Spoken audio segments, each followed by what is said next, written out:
ito na po ang ikatlong episode ng Midnight Conversation. Mapapanood natin sila Maron, JP at Prince. We're talking about everything under the moon.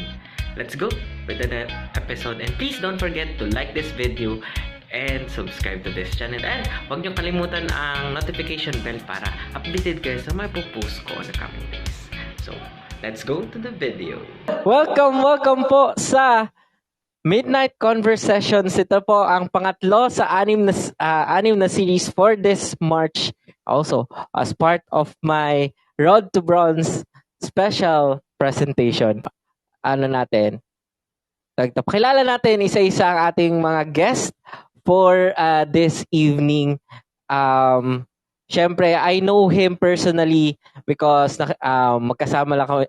magkakilala kami dito here sa Cavite. And also, one of the persons who got ng kanyang newbie campaign and also blue check from NFC.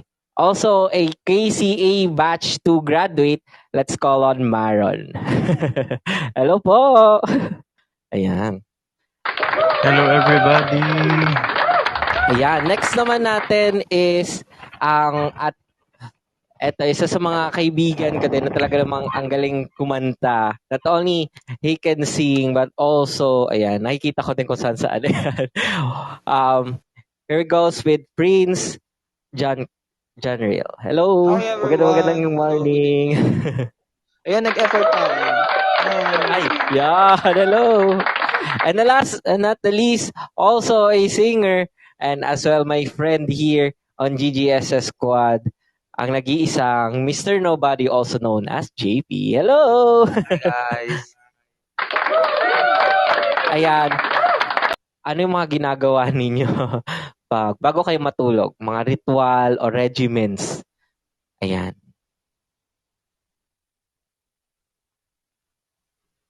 Sige. Kay JP tayo, JP, ikaw. Ala, mga ritual ba? Mga ritual. Siyempre, bago tayo matulog, may mga ginagawa tayo dyan. Hindi, ako, bago matulog is, tamang YouTube lang, patugtog, ganun. Tas, if ever na, di ba makatulog, nood ng anime, yun lang. Ay, wow. Pero dati ginagawa ko yun nung after ko mag-college. Pero yung ko ngayon, parang hindi ko na siya nagagawa yung manood ng anime. Dami ko nang nami-miss. Wala, Angelo. Ayan. Ikaw naman, Maron, ano yung mga rituals or mga ginagawa mong regimen kung meron man?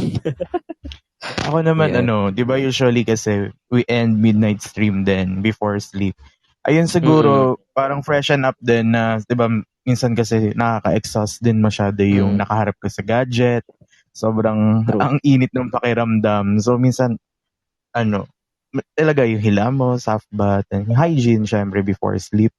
Tapos, ayun, pray. Kasi, di ba, na parang lalo na especially in Kumu na we always pray for the next day na sana, hindi naman dun sana, dapat we claim it na parang affirmation na on the next day, same vibes, same positive vibe na we have blessing every day. Kaya 'di ba sabi nga sa KCA, every gising is a blessing. Kaya 'yun. Yes. Dapat before sleep, 'di ba na-apply pa. Kaya dapat before ka mag-sleep, sobrang kumbaga yung pakiramdam mo ay settled ganun and happy ka na matutulog. Kaya hindi lang siya talaga more on skincare, pero yun yung parang yung out and yung soul natin dapat okay before we sleep. Yun lang po. Nice. True naman kasi syempre ayun nga yung tumatak yung is every gising is a blessing. Oo. Ayun. Ikaw naman Prince, sa'yo bago ka matulog may mga ginagawa ka pa bang mga ritual? Bilang estudyante, ayun.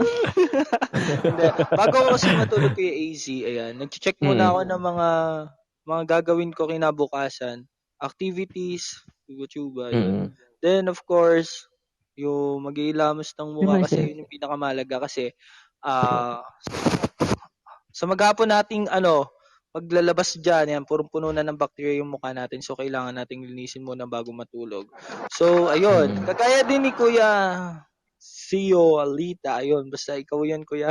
Ayun, nag-aano din ako, nagpa-pray din ako before matulog. So, ayun, sabi nga kasi is magpasalamat tayo sa kung anong biyaya na tanggap natin sa buong maghapon. Yun.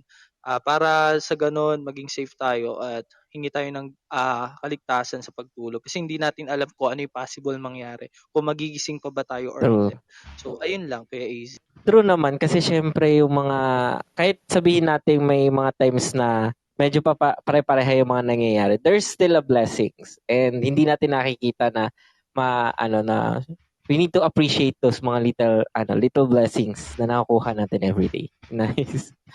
And syempre, 'di ba naman eto ngayon nagkukumo tayo dahil pandemic pa. Pero kasi right now pa-open na ng pa-open yung mga restrictions at alam natin nami-miss natin yung mga hangout na ginagawa natin before. So sa inyo, kaya natatandaan nyo pa ba yung mga mga midnight hangout with friends or family? Yung latest, yung pinaka-latest na hangout na lumabas kayo ng bahay with friends or family. Ganyan. O Maron, baka may naalala ka pang overnight stay, ganyan. Yung mga ganung bagay, parang di ba more on friends, peer, acquaintances. Siguro parang yan yung parang stress reliever, di ba? Usually, pag maghahanap ka ng mga bagay na parang out of comfort zone na, out of family, out of common friends. Minsan, gusto, like yung maybe mag 1 year na kasi ako sa Kumu. Parang second month ko pa lang sa Kumu, di ba? Nakipag-meet na ako sa mga Kumu friends ko, nakipag-overnight. True. Ayan sila Coach Foti. Ayan yung mga una kong nakasama sa overnight with Kumu friends. Kaya sobrang happy ako kasi parang sinabi ko noon na talagang Kumu is for me. Not for earning, yung parang mag-earn ka ng malaki, pero for friends, connections. Kasi sabi ko, parang ang bilis ko nag-trust sa mga taong nandito, nakipag-meet agad ako, even na hindi pa a year yung friendship namin, pero yung trust mo na makikipagkita sa kanila, halos makasama mo sila for 3 days, tas ayun, parang doon namin nakilala yung mga isa't isa, kaya sobrang yung connection namin dito, like sa AZ, first time ko siya nakita noong December. Yeah. Parang matagal na kaming nagkikita na, parang wala nang hiyaan. Diba? Yes. Parang, kamusta ka na? Parang nagkita lang ulit from, diba? Yun yung mga ganung bagay. So, kaya yun yung mga tinitreasure natin na nandyan yung mga friends natin, even internet friends, nandyan lagi for us. Hindi man ganun na lagi magkikita, pero soon, diba? May mga opportunity na we have overnight bonding, diba? True. Soon, sana magkaroon ng mga kumukon para ma-meet natin lahat ng friends. Kasi kahit pa paano, di ba nitong mga nakaraang buwan, nakaraang linggo, taon, parang paiba-iba yung restriction. Buti naman kahit pa paano yung mga, meron tayong packet na, pwedeng mag night out. And sa mga time na yun, nakasingit ba kayo ng night out, ikaw, Prince? With friends or family, ganyan? Yes, Kuya AZ, ayun. Nung last December, yan. Tinatapos namin yung thesis namin sa school. Ayun. Nag-overnight kami with my friends and of course my group mates. Ayun. Bonding din kasi matagal na nagkaroon ng lockdown. So, hindi namin nami-meet yung isa't isa. So, syempre, 'di ba pagkakaibigan is maraming memories, maraming mga bagay na nami-miss nyo na gawin na magkakasama. So yun, nung nag-overnight kami sa paggawa ng thesis, hindi kami nag-focus sa thesis. nag-focus kami doon sa bonding talaga actually. Ayun, nag-aya sila ng swimming sa private resort. Yun, so tapos, ayun, nakitulog kami sa isang bahay ng groupmates namin or friends. Ayun, tapos nag-budol fight. So ayun, na-miss namin yung isa't isa, para kaming talagang tunay na mga magkakapatid. So ayun, bonding talaga is the best. Yun. True. Alam mo yun, more on din sa tawag dito. Minsan hindi mo na maiisip yung ambagan na gastos kasi yung makikita mo doon is yung talagang yung quality time na talagang sinusulit talaga tagal din na hindi nakikita. Ayan. Yes. Oo. Sa'yo naman JP. Ayan yun. Kailan yung last na naman? Yung hangout with friends or family. Yung last na hangout is last month. So, ayan. Sarap. Last month lang. Kahit na patakas lang ganun. At least, 'di ba, na nakapag-build ulit ng memories with friends. And ayan, kagaya niyan. This month naman di pa ako lumalabas ng bahay. Ayun lang, last month pa lang yung last na banding namin magkakaibigan. Nag-beach kami, Subic. Ayan. Ako naman kasi last ko is noong December. Bali, with Christmas hangout with friends, ganyan. Mga ka-orgmate ko dito sa Imus. Yung good thing naman yun. Talaga kahit hindi kami pumunta sa ibang lugar, sa bahay lang ng friend namin. Ayan. Ang sarap sarap ng kwentuhan, ganyan. And, syempre sa mga ganyang, tawag dito, ganyang mga hangout, may mga time na talagang iba-iba yung role natin. So, in context, sino si Prince pag hangout with friends? Ayan. Ayun, mga actually kaibigan lang sa to, aming sa aming magkakabarkada kasi Kuya AZ. Ako yung palagi nilang tinatanong, ako yung pinagdi-decide nila sa mga bagay-bagay. Ewan ko ba? Ay, pati pagkain, ganyan. Yung saan ba tayo may pamimilian silang kunyari, may pupuntahan kaming resort. Ayun. May pamimilian silang resort, tapos ako yung final decision talaga. Ewan ko ba sa kanila? Hindi naman ako mapera, guys. Pero ako talaga yung tinatanong nila kung saan. Ako yung final decision talaga. Oo, yun. O, diba? Parang, kumbaga, para hindi na magtalo sa'yo nakukuha ng idea. Kuha nga kayo idea pag tayo magsama-sama. Charot. Pero, ayan, ikaw, JP. Sino si JP pag hangout with friends?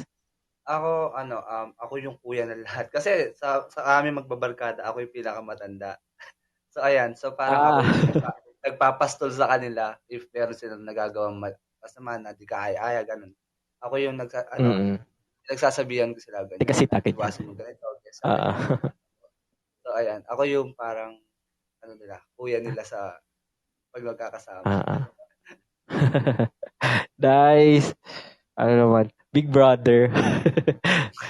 Ikaw, Maron, sa'yo. Pag mga ganyang mga hangout, ako yung human ways kasi at the first place, tama yung sinabi ni Kuya Prince na parang ikaw yung magdidesisyon, especially sa mga location. Kapag sinabi na, ito parang ikaw yung unang pagkakatiwalaan na di ko alam kung galaba ko o hindi. Pero kasi ako yung nagdidesisyon kung, sasabihin nila, alam ni Maran yan, kung saan yung lugar na yan, di tayo maliligaw. Katulad yung first time ko nagbulakan, syempre nagpe-pretend lang ako, alam ako, yung mga sakayan, kahit di ko siya familiar. Naniniwala ako na kaya kong makapunta dun sa lugar na pupuntahan. Kaya, ayun. Parang yun, yung which is thankful naman ako sa mga friends ko kasi laki nung tiwala nila na hindi ko sila ililigaw. May ganun kasing tao, di ba, na parang ikaw yung team leader lagi. Diba? Yun lang. Nakaka-relate ganun din for sure. Kay Kuya Maron. yung kahit di mo naman alam mo, ganun. Yan, ganyan. Ay, yun. Yung ganito. Para magsa-search ka na lang kinabukasan para may i-discuss ka sa kanila kung ano yung gagawin. Oo. Ay, ito yung makikita nyo. Para syempre ma-validate na yung na ikaw yung trusted. At saka syempre, sa gala, yun, sinabi ko din nung last, ako yung nagiging parang guard. Kasi may time kasi na pag nasa labas, ayan, nasa ibang bahay, hindi ako makatulog agad. Kaya pag kunwari may mga barkadang nangailangan ng tulong, kailangang sumuka, ako yung nagiging guide, itutulog pupunta sa higaan, ganyan, o, diba? Ayan, pero yan yung mga masasayang, mga moments na talagang hindi mo expected, pero tuwa naman. Meron na ba kayo mga plans since naman mas lumuluwag ngayon ang mas dumadami na ngayon nag-open up na mga lugar na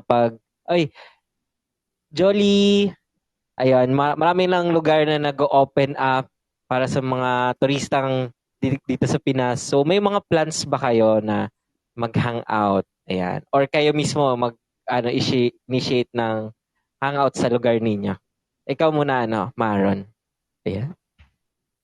Ako 'di ba kasi 'di ba, nag-join ako nung campaign. Kaya plan ko talaga. May plan talaga ako mag-hangout. Parang gusto ko kasi makapag-unwind. 'Di ba parang ang pandemic kasi parang naging trauma sa atin na parang roller coaster na akyat baba yung situation ng life natin ngayong pandemic na parang gusto mo mag-unwind na lumabas-labas mo na kahit magpahinga, huminga, ganyan, makalanghap man lang ng ibang hangin from other places. Hello, yun nga na parang talagang need siya.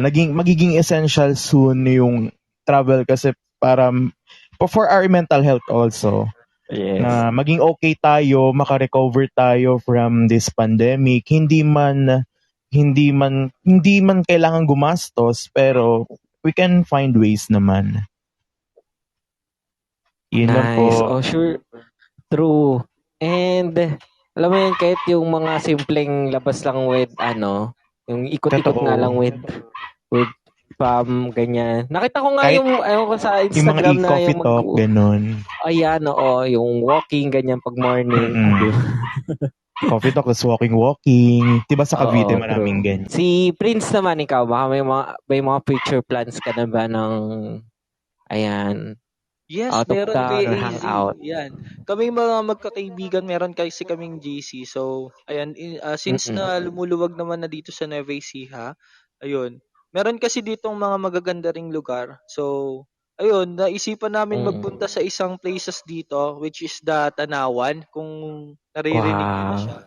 So, ayun, balak namin magpunta doon ng madaling araw. So, magja-jogging kami doon kasi meron dong para siyang bundok na papaakyat siya. Tapos magja-jogging kami doon after namin makarating sa tuktok. So, ayun, magbubudol fight kami. Yun yung balak namin. Para makapag-banding na din. So, makapag-relax sa nagdaang problem natin ayun. So, ayun. Sana matupad na as soon as possible. So, pinaplan na namin yon kung kailan at anong exact date. So, ayun. Nice. Excited na ako, guys. Excited na ako sa totoo lang. Ikaw, JP, ayan, meron namang mga future plans ng, outing. Kami po, Kuya Easy, pinaplanuhan namin mag-out of town ulit. Ay, wow. Sa Baguio daw ata. Kaso sa Baguio daw kasi mahigpit pa, diba? So, ayun. Pinaplano pa lang namin. Sana matupad na. Madrawing na din. User ka ba? True. And yun sa amin nga ito with friends din. Amin nga ang out lang namin is yun with magko-coffee with mga friends din namin dito dahil ayan, at least mag-usap-usap pa lang ayan, makalabas lang ng bahay hanggat hindi pa kaya ng mga budgets. Ayan. Part 1 pa lang yan ng episode 3. Kaya don't forget to like this video, subscribe to this channel at saka click the notification bell para ma-update kayo sa mga susunod na part nitong podcast. At make sure to check out ang ating Spotify and also Google Podcast, which is Midnight Conversations, kasi makikita ninyo ang 3 episodes doon. Bye guys and see you next time.